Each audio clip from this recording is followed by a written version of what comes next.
Graça e a paz, amém? Mas, meus irmãos, é uma alegria muito grande estar aqui outra vez com vocês e podermos compartilhar da palavra do Senhor. Eu queria convidar você a abrir a sua Bíblia no livro de Mateus, capítulo de número 28. Nós estaremos lendo do verso de número 16 até o verso de número 20. Enquanto vocês abrem a Bíblia, eu queria fazer uma pergunta. Você já foi comparado com alguém? Já chegaram para você alguma vez na vida e disseram: você é muito parecido com tal pessoa e tal? Acredito que todo mundo já viveu isso alguma vez na vida. Eu tive essa experiência lá na África, quando em 2008 para 2009, eu estive lá pela segunda vez e sempre que a gente esteve indo a Guiné-Bissau, a gente tinha o propósito de pregar o Evangelho também através dos esportes. E das duas últimas vezes, o irmão Geraldo, o pastor, também esteve conosco. Só que em especial nessa vez, em 2009, no campeonato que nós organizamos, eu era um dos jogadores. E fora do Brasil, todo brasileiro é jogador de futebol. Você pode ser o maior perna de pau que existe na face da terra. Você pode não saber nem o que é uma bola, mas pode ter certeza que eles vão pensar que você é um jogador, perguntar se você conhece Ronaldinho, Ronaldo e essas pessoas, porque eles acham que o Brasil é tão pequeno assim que dá pra gente conviver junto. Mas o que é que acontece nesse campeonato que nós organizamos?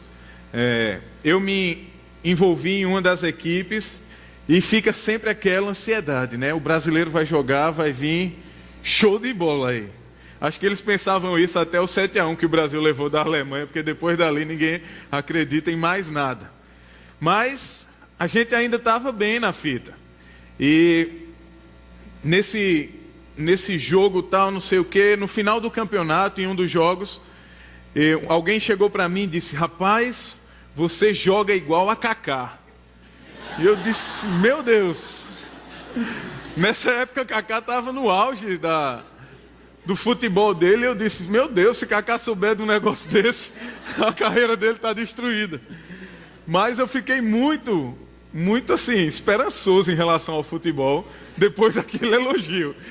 Só que em 2014, quando nós estivemos lá com a equipe da nossa igreja, a situação parece que foi um pouco diferente.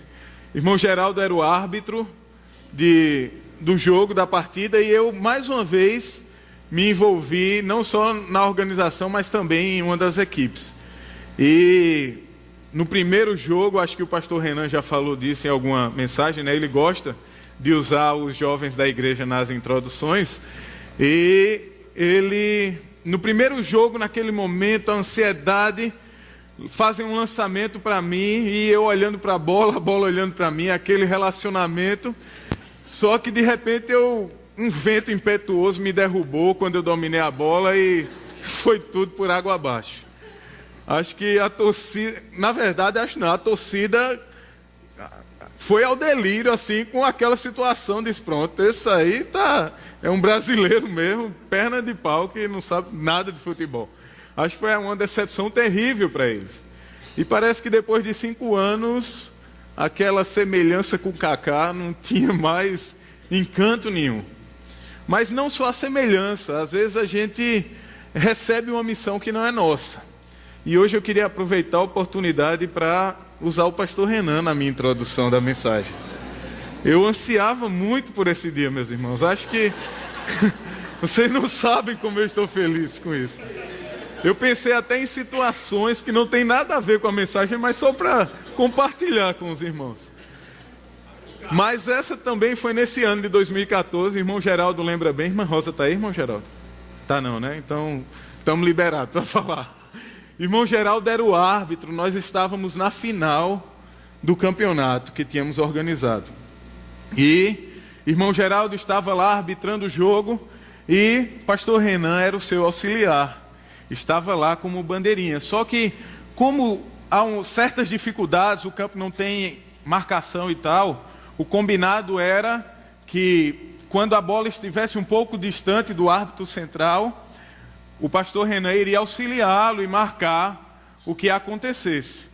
Aí estava o problema, meus irmãos. Essa missão que foi dada para Renan não era a missão dele. Ele estava lá e, de repente, o jogo rolando lá, e chega um muçulmano, o padre muçulmano de uma das aldeias de lá, e eles começaram a conversar. Renan começou a evangelizar aquele padre muçulmano, e o jogo estava rolando. E o jogo continuando, e Renan evangelizando, o jogo continuando, mas teve uma hora que ele escutou o apito e olhou para o irmão Geraldo aperreado e levantou a bandeira sem saber o que era. E no final das contas, ele só tinha nada mais, nada menos que anulado um gol, sem saber. E meus irmãos, vocês não sabem o que aconteceu depois disso, mas eu também preciso dizer, porque só sei que até hoje chove pedra lá na região de tanta confusão que teve por causa desse gol. Mas isso é um dos problemas que acontece quando nós somos convidados a participar de uma missão que não é nossa. O pastor Renan, ele não tem nada de árbitro de futebol. E depois que ele marcou aquele pênalti, ele era o primeiro que queria correr do campo ali, porque a coisa ficou preta. Mas esse texto, ele vai tratar desses dois aspectos. Momentos que precisamos ser semelhantes a alguém. E momentos que precisamos tomar posse verdadeiramente da nossa missão. Vamos ao texto? Mateus capítulo 28, versículo de número 16 até o verso de número 20.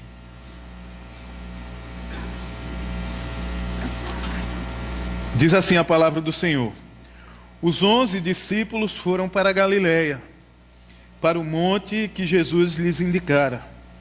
Quando o viram, o adoraram, mas alguns duvidaram. Então Jesus aproximou-se deles e disse: Foi-me dada toda a autoridade nos céus e na terra. Portanto, vão e façam discípulos de todas as nações, batizando-os em nome do Pai, do Filho e do Espírito Santo, ensinando-os a obedecer a tudo que eu lhes ordenei. E eu estarei sempre com vocês até o fim dos tempos. Vamos orar outra vez? Senhor, muito obrigado por essa oportunidade que temos de ouvir a Tua palavra, Senhor. Sabemos do poder que ela tem para transformar as nossas vidas, os nossos corações tão carentes da Tua glória, Senhor. E como o pastor André orou, faz este milagre, Senhor, nessa noite. Alcança-nos com a Tua palavra, Senhor. Alcança-nos nas nossas limitações, imperfeições, para que o Teu nome, somente o Teu nome, seja glorificado. É o que nós te pedimos em nome de Cristo Jesus. Amém. Meus irmãos, nós estamos em uma cena muito importante, denominada a Grande Comissão. E neste momento nós nos encontramos no lugar onde Jesus já havia ressuscitado e estava prestes a voltar ao céu. Nós estamos no momento pós-ascensão e um pós-ressurreição e um momento pré-ascensão. O sacrifício de Cristo, ele foi aceito por Deus e Deus havia o ressuscitado dentre os mortos.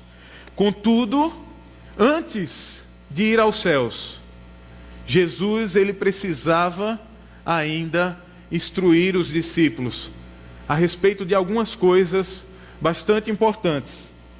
E o que é que acontece? Kevin DeYoung, comentando sobre o texto, ele vai dizer: os autores bíblicos e a igreja primitiva entenderam que as palavras finais de Jesus eram as mais importantes afirmações que ele proferiu e as instruções mais significativas que ele deu para formar a identidade missional deles. Estamos diante de um resumo do Evangelho. Outro comentarista bíblico chamado David Bosch, ele vai dizer: hoje os eruditos concordam em que todo o Evangelho se dirige a estes versículos finais. Todos os fios se entrecem no tecido de Mateus, desde o capítulo 1 em diante, e são unidos nessa passagem. Portanto, a grande comissão, quer no final, quer no início da narrativa, não são palavras aleatórias de Jesus. Elas moldam realmente toda a história, quer como o clímax para o qual tudo aponta, quer como a fonte da qual tudo flui. O texto, ele nos traz informações preciosas que precisam ser observadas. Jesus, ele tinha dado uma ordem aos discípulos, ou tinha combinado o local para que este momento acontecesse. Se você olhar aí no verso de número 16, o texto bíblico diz que os discípulos foram para o lugar, para o monte que Jesus tinha designado. Existem muitas pessoas que veem mistérios nos montes, mas não há nenhum mistério. Nós sabemos da importância que houve, porque Jesus reservou os montes para dar instruções bastante relevantes.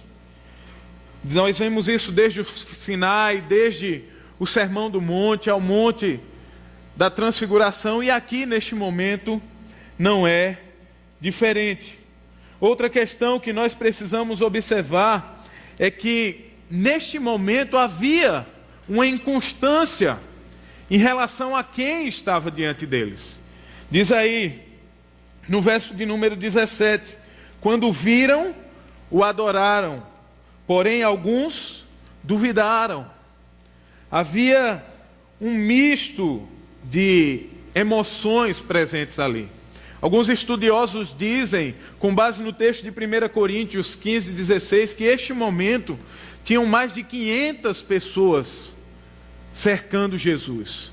Ou seja, não tinham apenas os 11 discípulos que andaram todo o tempo com ele, mas existiam outras pessoas, amigos, familiares e outros seguidores anônimos que participaram deste momento. Mas é certo que Jesus, ele tinha reservado essa ocasião para algo muito importante para a vida daqueles homens. E fazendo uma breve análise deste momento e de tudo que Jesus estava dizendo, podemos perceber que a missão que Jesus deu àqueles homens não era específica ou reservada apenas para seus discípulos. Como diz David Platt no seu livro Siga-me, afinal, todos na igreja já são equipados pelo Espírito de Deus para o propósito do ministério. Por que deixaríamos de lado o Espírito Santo que está em todos, a fim de delegar a obra de Deus a alguns poucos? A disseminação do Evangelho no livro de Atos aconteceu basicamente porque pessoas comuns, capacitadas por uma presença extraordinária, proclamavam o Evangelho aonde quer que fossem. Foram cristãos anônimos, ou seja, não os apóstolos, que inicialmente levaram o Evangelho à Judeia e a Samaria e fundaram a igreja de Antioquia, que se tornou a base das missões aos gentios.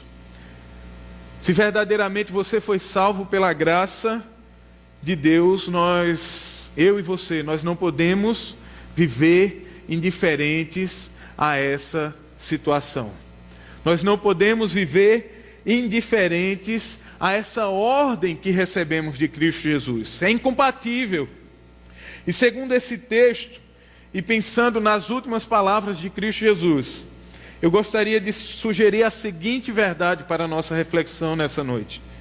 Toda a igreja de Cristo é comissionada a participar do plano de Deus para a salvação. Toda a igreja de Cristo é comissionada a participar do plano de Deus para a salvação. Você é a igreja de Cristo? Você é um discípulo de Jesus? E diante dessa verdade, nós vamos responder à pergunta: como nós, a igreja de Cristo, podemos ser bem-sucedidos na missão? E a primeira resposta está no verso 18. Nós só seremos bem-sucedidos na nossa missão quando nós entendermos quem nos manda para a missão. Acompanhe aí no texto. O texto diz: então Jesus aproximou-se deles e disse: foi-me dada toda a autoridade nos céus e na terra. Nós precisamos estar bem atentos para as palavras de Jesus aos seus discípulos. O assunto que é abordado inicialmente nessa conversa, ele é essencial para o cumprimento da missão. Os discípulos precisavam estar cientes sobre aquela afirmação que Cristo havia feito, para que eles fossem bem-sucedidos na sua missão. Se nós voltarmos para o capítulo 1 de Mateus, nós vamos ver que o Evangelho, ele começa com a afirmação de que Jesus era o rei da linhagem real de Davi. E isso foi dito pelos astrólogos, os magos que vieram do Oriente. E Jesus, ele foi crucificado como rei dos judeus. E como disse Henry Barclay, a esfera da autoridade de Jesus parece crescer conforme avança o seu ministério. No início, ele tem autoridade sobre elementos químicos, sobre enfermidades e demônios, sobre perdão de pecados, sobre as forças da natureza. Lemos sobre a autoridade para agir como juiz final das vidas humanas, para determinar os limites da sua vida, entregando-a e reassumindo-a a seu bel prazer. Na véspera da paixão, ele fala da autoridade que lhe foi dada sobre toda a carne, isto é, sobre toda a humanidade. Mas nenhuma dessas grandes reivindicações alcança a ilimitada magnificência das palavras: é-me dada toda a autoridade no céu e na terra. É verdade que Jesus, ele tinha autoridade antes mesmo de se fazer como um de nós. Ele não precisava se vestir como um de nós e ser como um servo para que essa autoridade fosse conquistada. Contudo, porque viveu tudo isso, porque se submeteu à vontade do Pai, porque resistiu à tentação quando o diabo lhe tentou, Jesus agora, ele tem a plenitude, ele tem o controle de todas as coisas. Como coloca John Knox, foram-lhe dados o céu e a terra, para que ele fizesse com eles o que quisesse.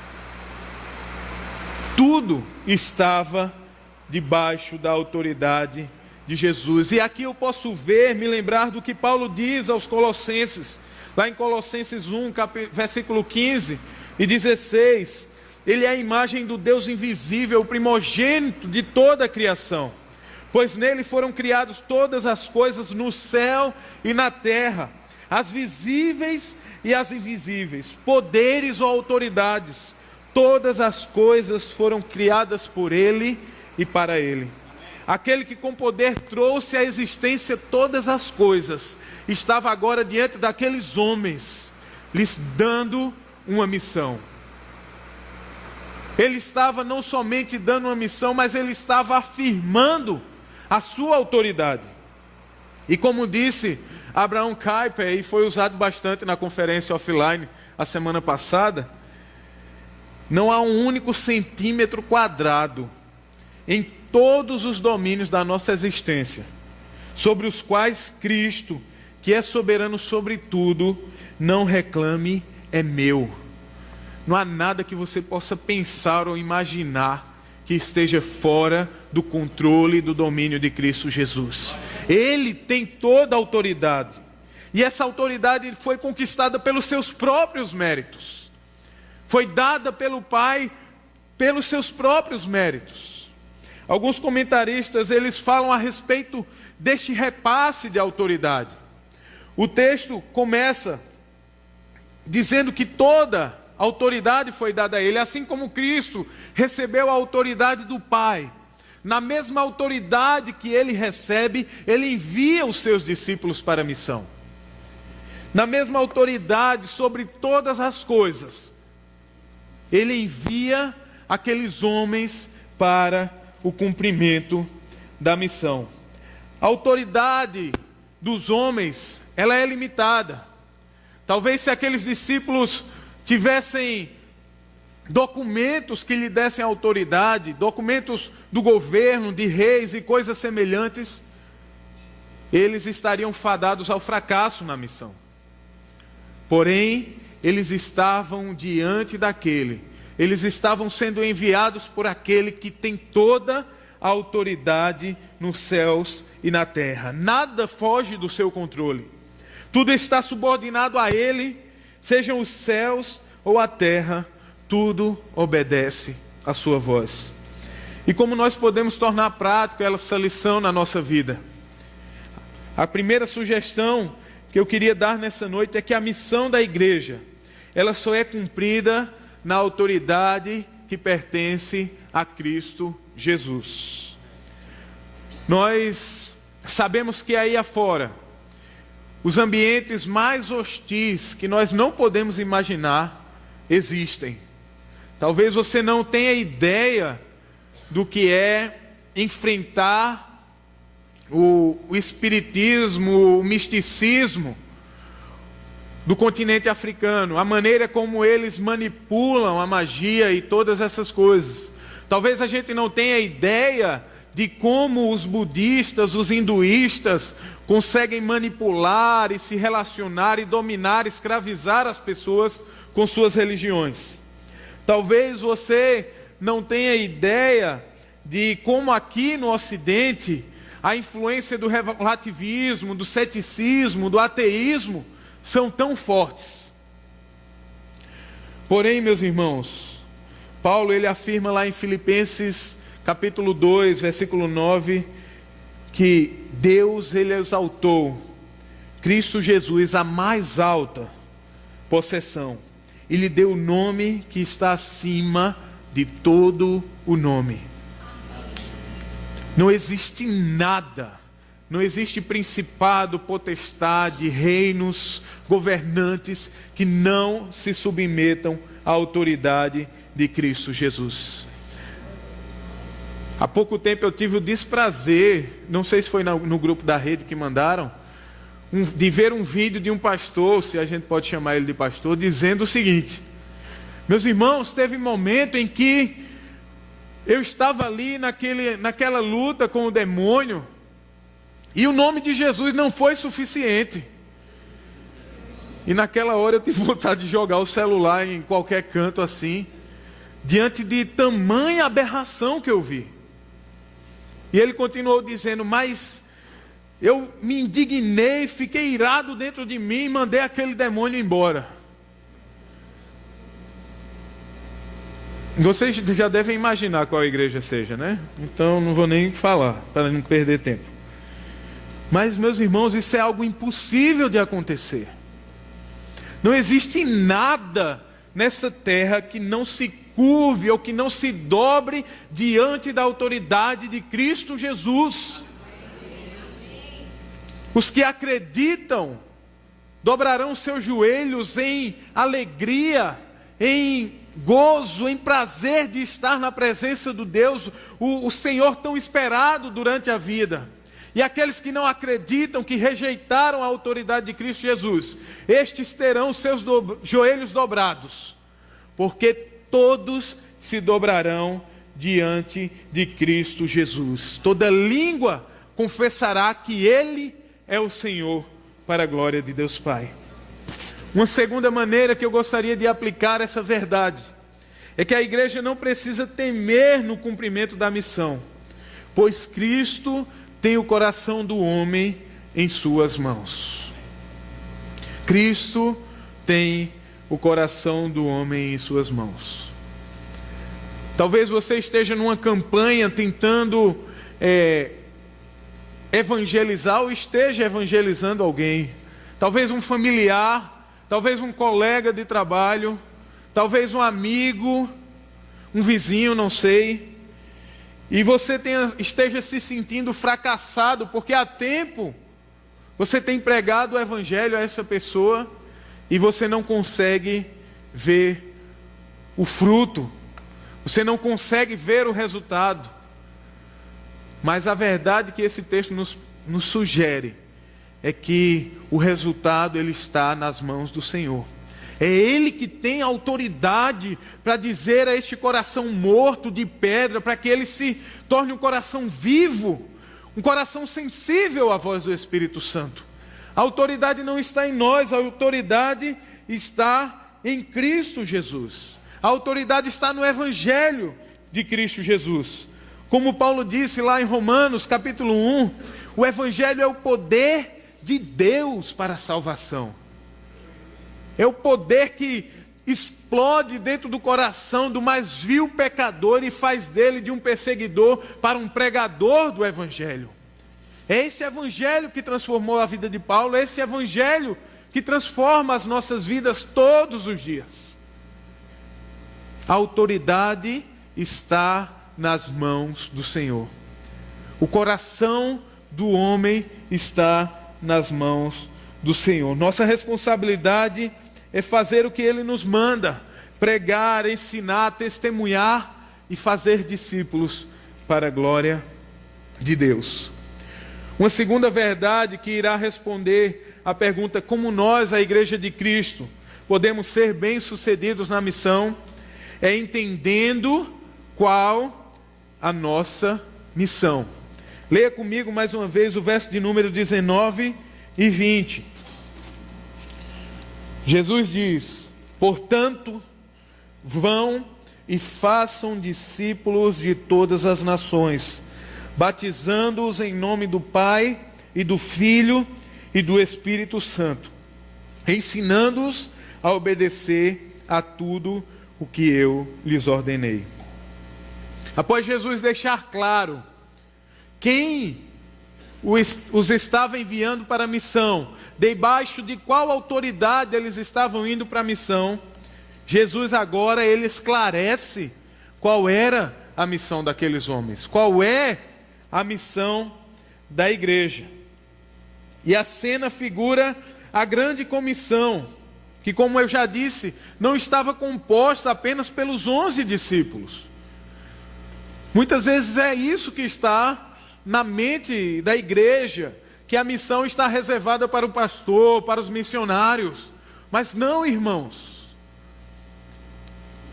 Como eu citei anteriormente, a maior parte da expansão da igreja foi realizada por cristãos que entenderam que a sua missão era pregar o Evangelho, que eles não podiam guardar para si mesmo aquilo que tinham recebido de Cristo Jesus. E nós precisamos analisar algumas palavras nesses versículos.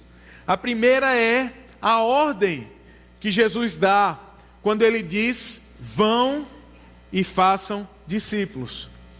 Na verdade, o texto grego, que é traduzido pela palavra vão ou ide em algumas versões, o verbo está no gerúndio e dá aquela ideia de continuidade.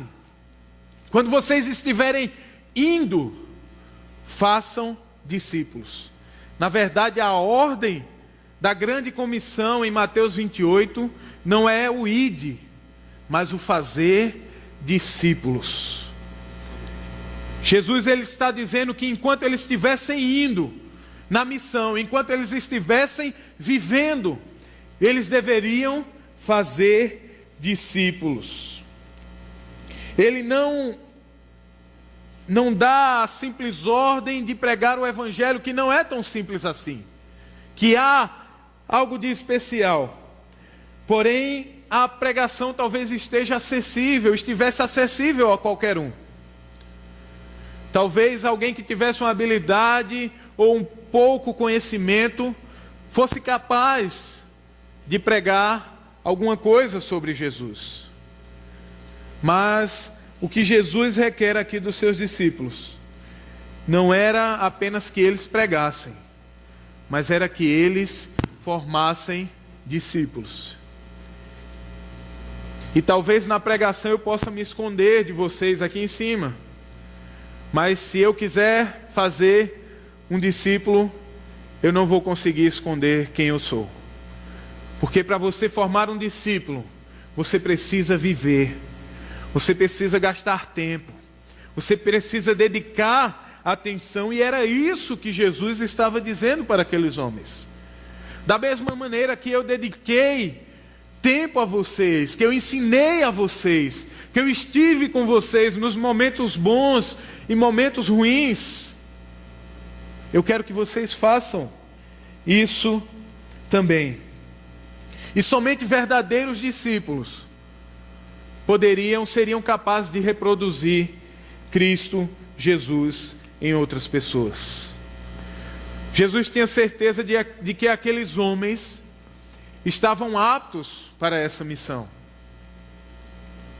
A ordem que Jesus deu era que ele queria que, da mesma maneira como ele imprimiu na vida daqueles homens o seu caráter, que aqueles homens pudessem imprimir o caráter dele na vida de outras pessoas. Jesus ordenou que aqueles homens que aprenderam com ele saíssem caminhando, cumprindo a missão e fazendo discípulos. E Jesus, ele diz qual era o campo de atuação desses homens. Se você vê aí no verso de número 19, ele vai dizer: façam discípulos de quê? De todas as nações. Não eram discípulos apenas nos domínios do Império Romano, mas eram discípulos de todas as nações. E a ideia de nações aqui não se trata de nações geográficas ou políticas como nós conhecemos hoje, mas Jesus está falando de etnias, de povos que precisam ouvir falar da boa notícia do Evangelho. E os estudiosos, eles dizem que existem mais de 11.000 etnias diferentes no mundo. Nós temos pouco mais de 260 países no nosso mundo. Porém, dentro desses países, nós temos centenas de etnias que precisam ouvir o Evangelho. E você não precisa ir para muito longe para encontrar um desses povos. Talvez no seu bairro, na sua vizinhança, você tenha um chinês, um japonês, um peruano, um indígena. E é justamente deste povo que Jesus estava falando.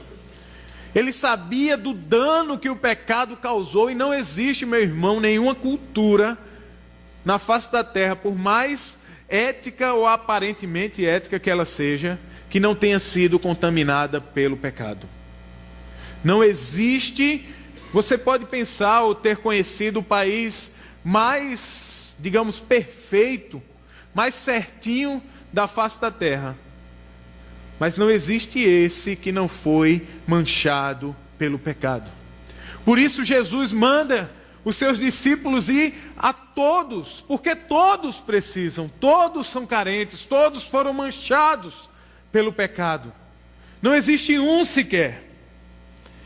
E o que caracteriza os confins da terra não seriam os limites terrestres, mas as diversas e esquecidas etnias do mundo. Os baluchis do Paquistão, os maliquês da Guiné, os bugins da Indonésia, os uás da China, os somalis da Somália, os yanomamis do Brasil. E Piper, comentando o texto, ele diz: esses são os grupos a que Jesus se referiu quando disse: portanto, vão e façam discípulos de todas as nações.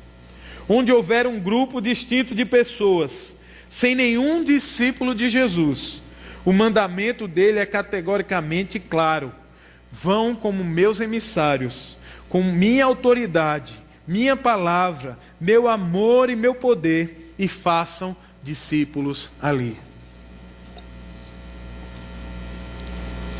Esses homens de todas as nações, eles só poderiam se tornar discípulos de Jesus depois que eles fossem encontrados pelo Evangelho. E a expressão que vem após essa que nós acabamos de analisar é batizando em nome do Pai, do Filho e do Espírito Santo. E aqui não se trata de uma restauração do batismo de João e nem uma continuação do batismo praticado por Jesus e pelos seus discípulos no seu ministério. Era essencialmente um novo sacramento pelo qual homens e mulheres haveriam de se submeter à influência do Deus Trino para serem usados em seu serviço. Homens e mulheres seriam inseridos na família de Deus. Como explica o teólogo Tasker, ele vai dizer: as palavras não foram ditas originalmente por nosso Senhor com a intenção de serem uma fórmula batismal. Ele não estava dando instruções sobre as palavras a serem de fato usadas no ofício do batismo, mas estava indicando que pelo batismo a pessoa batizada passaria a ser possessão do Pai, do Filho e do Espírito Santo. Somente estes que são de domínio da Trindade poderiam reproduzir Cristo Jesus. E ele continua dizendo que era preciso ensinar a obedecer tudo que eu lhes ordenei. Como é bem expressa no texto grego, a palavra discípulo, ela significa aprendiz. E a palavra discipulado significa aprendizado. Ou seja, ali estavam diante de Jesus verdadeiros aprendizes de quem Jesus era. E não se tratava apenas de conhecimento teórico. Não era apenas você reproduzir aquilo que Jesus tinha ensinado com palavras. Era preciso tornar prático aquilo que havia sido aprendido. Era preciso que tudo que foi ensinado fosse colocado em prática. A questão não era saber o que fazer, mas sim fazer o que já se tinha aprendido. Era isso que Jesus queria. E como nós podemos tornar essa verdade prática na nossa vida? Primeiro, nós precisamos ser verdadeiros discípulos de Jesus. E não sei se você já ouviu, mas eu já ouvi alguém dizendo que quando o pregador vai pregar, a primeira pessoa que é alcançada pela pregação é ele mesmo. E confesso que esse texto, nesses momentos que dediquei a estudar, falou bastante ao meu coração. Apesar de ser um texto bastante conhecido, e principalmente para alguém que trabalha, digamos assim, com missões, mas a palavra de Deus, todo dia ela penetra mais o nosso coração e fala conosco de uma maneira com que o caráter de Cristo venha a ser formado em nossas vidas. E se você não é um discípulo de Jesus, você não vai conseguir formar discípulos de Jesus. O chamado de Cristo para o discipulado é um chamado para a morte de si mesmo, uma entrega absoluta a Deus. Como o próprio Jesus disse: se alguém quiser me seguir, negue-se a si mesmo, tome a sua cruz e siga-me. Jesus nunca implorou para que ninguém o seguisse. Ele embaraçosamente era direto com as pessoas. Vocês lembram bem do jovem rico, quando ele não estava disposto a abandonar a sua riqueza, Jesus não foi atrás dele, implorando ou querendo negociar ou reduzir o nível do seu chamado para que ele o seguisse.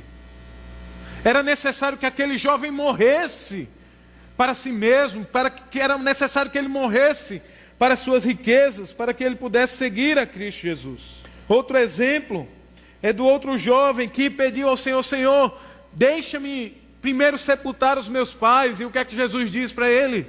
Deixem que os mortos sepultem os seus próprios mortos. É bem provável que os pais daquele homem não tivessem perto de morrer ainda. E ele queria esperar que os pais morressem para depois poder cumprir a missão. Mas Jesus, ele diz para aquele homem: isso não é possível. Se você quiser me seguir, você precisa morrer para você mesmo.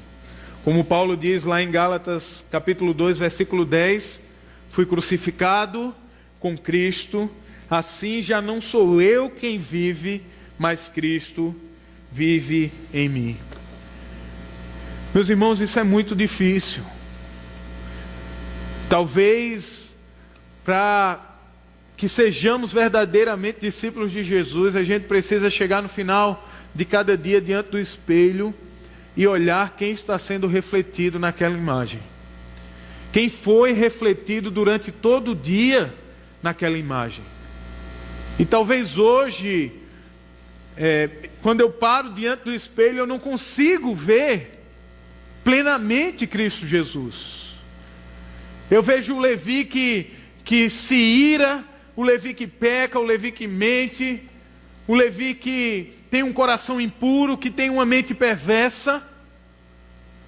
Porém, se eu olhar mais um pouco, eu consigo enxergar traços de Cristo Jesus que estão sendo impressos em mim, pela graça dele.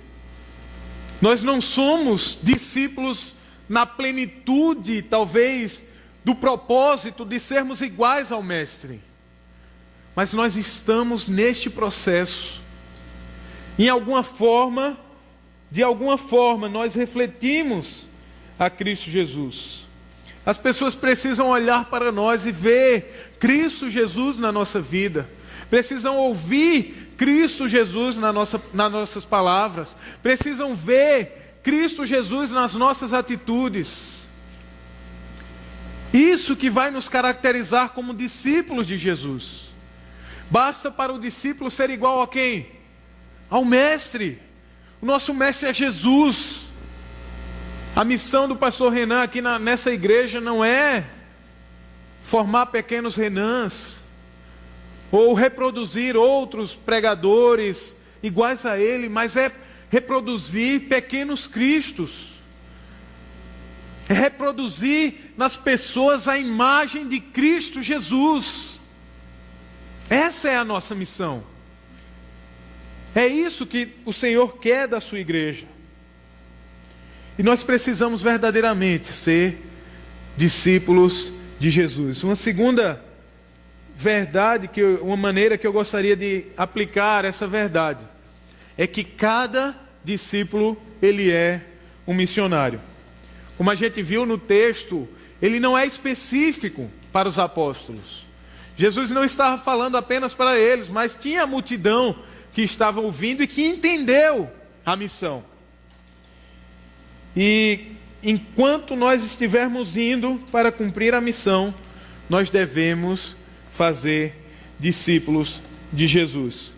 Eu me lembro bem que quando perguntaram na sua biografia, perguntaram a Sophia Miller como tinha sido o chamado dela, como ela havia sido chamada.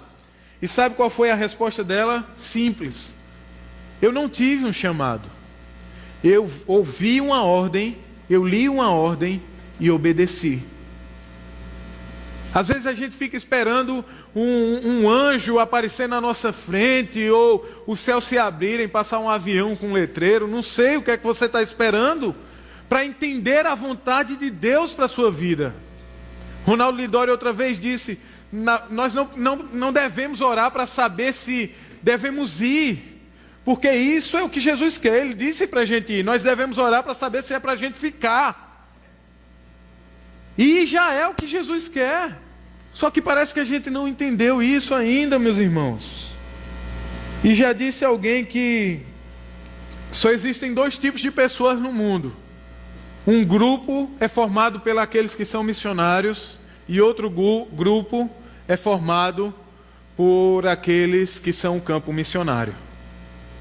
Ou você é um missionário, ou você é um campo missionário. Não tem outra opção. Ou você é um discípulo de Jesus, ou você não é um discípulo de Jesus. Não há meio termo.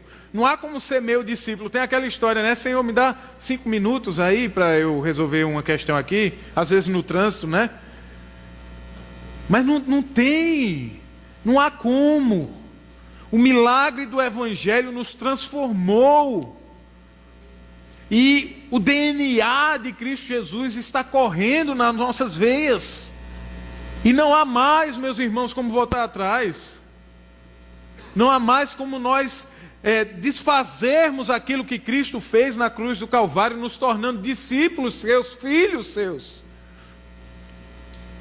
Nós precisamos ser discípulos de Cristo Jesus. O mundo não precisa de médicos, porque já tem muitos. O mundo não precisa de engenheiros, porque tem muito. O que mais tem é prédio sendo construído. Só aqui na igreja a gente tem mais de 5 engenheiros. Opa, acho que falou dos engenheiros, aí aconteceu alguma coisa. O mundo precisa de médicos discípulos. O mundo precisa de engenheiros discípulos, de professores discípulos, de universitários discípulos, de músicos discípulos, de mães discípulos, de pais discípulos. E confesso que eu tenho orado ao Senhor para essa missão. Talvez outro campo missionário apareceu na minha vida quando eu soube que Bruna estava grávida. E é um desafio, meus irmãos, conseguir imprimir nos nossos filhos, fazer dos nossos filhos discípulos de Jesus. Talvez você esteja pensando num campo missionário muito distante, mas não olhe para tão longe. Se Deus quiser levar para muito longe, Ele vai lhe levar. Mas olhe para quem está do seu lado, brincando aos seus pés, crescendo com você a cada dia. Faça dele um discípulo de Jesus. Essa é a sua missão, essa é a minha missão. Não somente os nossos filhos, mas as pessoas que convivem conosco todos os dias. Isso que caracteriza uma igreja missional. Uma igreja que vive o Evangelho, que prega o Evangelho todo o tempo. Seja no exercício da medicina, seja no exercício do direito, seja no exercício da jardinagem, sei lá, do catalixo. Não sei o que é que você é, meu irmão, mas você é um discípulo de Cristo Jesus, então viva como um discípulo de Cristo Jesus. Faça dos que estão ao seu redor discípulos de Jesus. Deus nos coloca em campos missionários que muitas vezes a gente fica esperando Deus mostrar, mas já estamos neles. Existem pessoas que estão ao nosso redor e às vezes Deus nos coloca ao redor de pessoas para que sejamos verdadeiramente discípulos de Cristo Jesus. E a terceira verdade, a terceira e última verdade que eu gostaria de responder à pergunta: como nós, a Igreja de Cristo, podemos ser bem-sucedidos na missão, é entendendo como a missão será cumprida. Olha aí o finalzinho do verso de número 20. Jesus, ele diz: e eu estarei sempre com vocês até o fim dos tempos. E eu, meditando nesse texto, eu comecei a visualizar a cena que estava acontecendo naquele momento. Jesus ali no monte, sentado com os seus discípulos, com os seus amigos, com os seus familiares, com os seus seguidores, com seu jeito manso de sempre, carinhoso.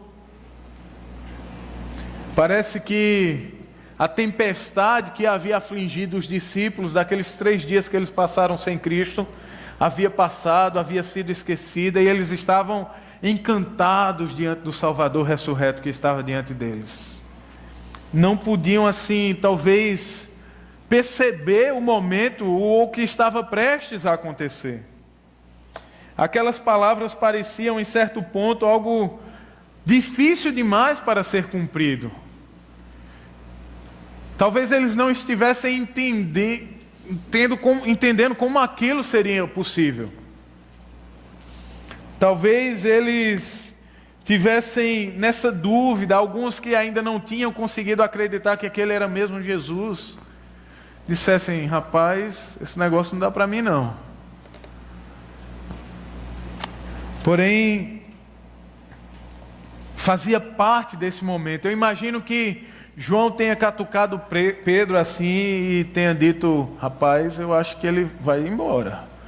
E Pedro tenha dito: não diga isso nem brincando. Mas se tratava das últimas instruções de Cristo Jesus. Ele estava prestes a partir. E Jesus, ele encerra o seu discurso, como um teólogo Leverfort diz, com a maior conclusão que qualquer livro poderia ter. Conhecendo muito bem cada um dos seus discípulos, Jesus sabia que aquela missão era impossível de ser cumprida.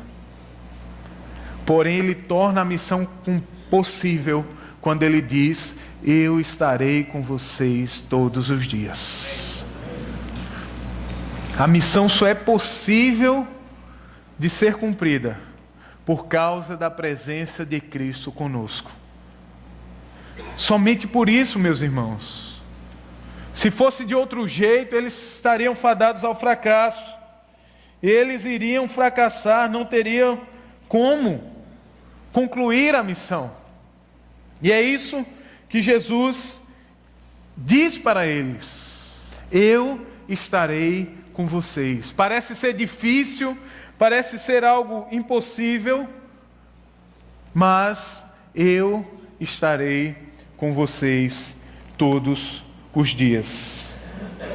E isso é algo que alegra o nosso coração, porque nós vemos a fidelidade do Senhor presente naquela declaração de Jesus. O Deus conosco, Emanuel, estava mais uma vez se mostrando àqueles homens. O Deus que se fez carne e habitou entre nós, estava ali dizendo: olha, eu vou embora, mas eu vou estar com vocês todos os dias. Nos dias fáceis da missão, nos dias frutíferos da missão, mas nos dias de perseguição da missão, eu estarei com vocês. Eu estarei com vocês todos os dias, sem exceção. Era isso que Jesus estava dizendo para aqueles discípulos.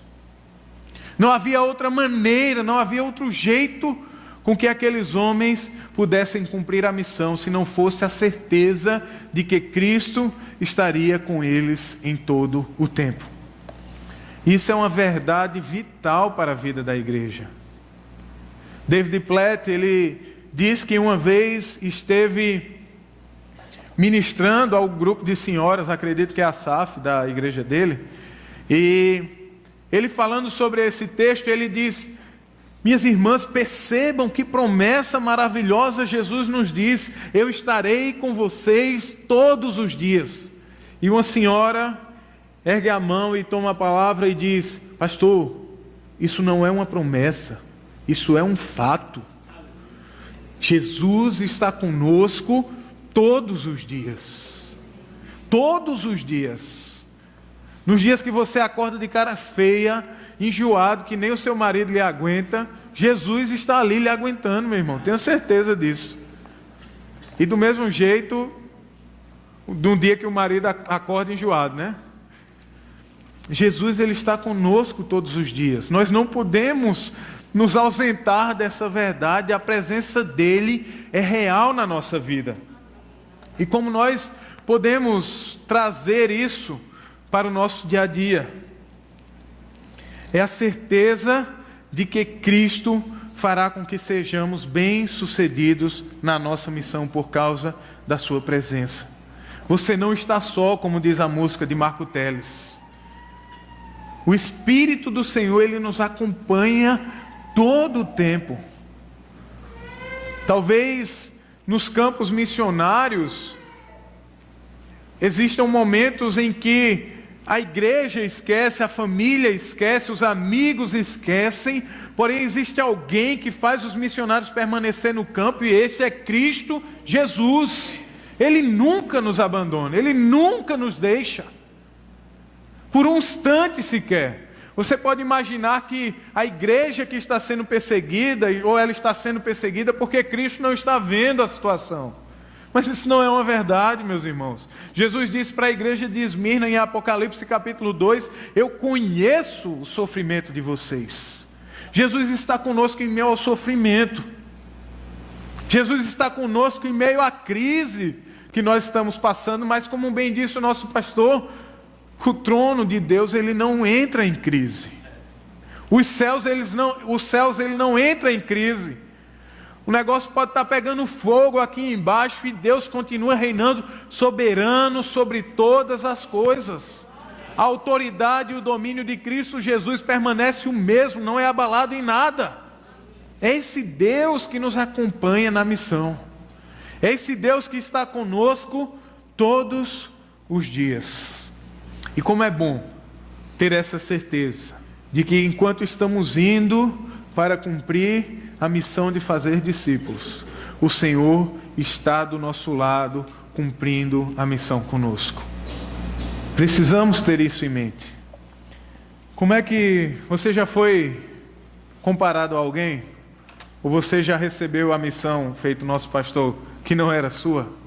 Naquele momento, ele tinha recebido o ofício de árbitro, mas ele não conseguiu esconder o seu ofício de discípulo de Jesus. Talvez ele tenha sido mal sucedido na missão de arbitrar aquele jogo. Porém, na missão que Cristo deu a ele foi bem sucedido. Talvez você já tenha sido comparado com muitas pessoas, mas o nosso desafio como igreja de Cristo, como discípulos de Cristo, é que o mundo olhe para nós e veja um Cristo Jesus em nós. Eu me lembro que quando eu era adolescente, descobriam, Emanuel pode até comprovar isso, que a gente estudou junto. Até ele mesmo já chegou para mim e disse: rapaz, não acredito que tu é crente não. Marco também estudou comigo, mas aí eu que dizia para ele isso, né? Nesse tempo eu já estava...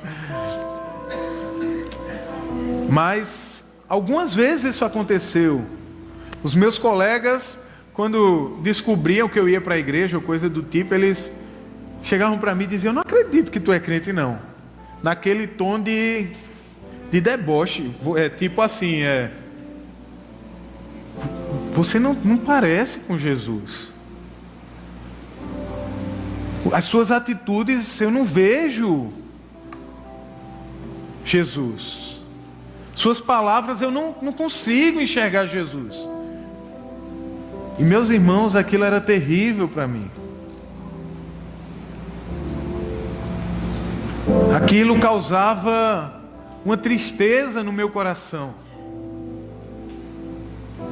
E enquanto a igreja não for semelhante a Cristo Jesus, ela vai estar sendo falha na sua missão. Enquanto as pessoas não olharem para você e não conseguirem ver Cristo Jesus na sua vida, você vai estar falhando na missão. Mas só existe uma maneira de isso ser bem sucedido. É a gente entendendo o que foi falado nessa mensagem. Nós somos enviados na autoridade de Jesus. Nós somos enviados para formar discípulos de Jesus. E nós temos a companhia de Cristo Jesus todos os dias. É graça de Deus. É graça de Deus todos os dias na nossa vida, todos os dias, todo momento, todo o tempo. Não existe nada na sua vida que você possa dizer assim: isso aqui eu fiz sem a ajuda de Deus em nenhum momento. Porque, meus irmãos, para você acordar de manhã cedo, o despertador do céu tem que tocar para você, senão você não acorda. Isso é graça de Deus. Nós só vamos conseguir ser bem-sucedidos na missão por causa da graça de Deus. Baixe sua cabeça.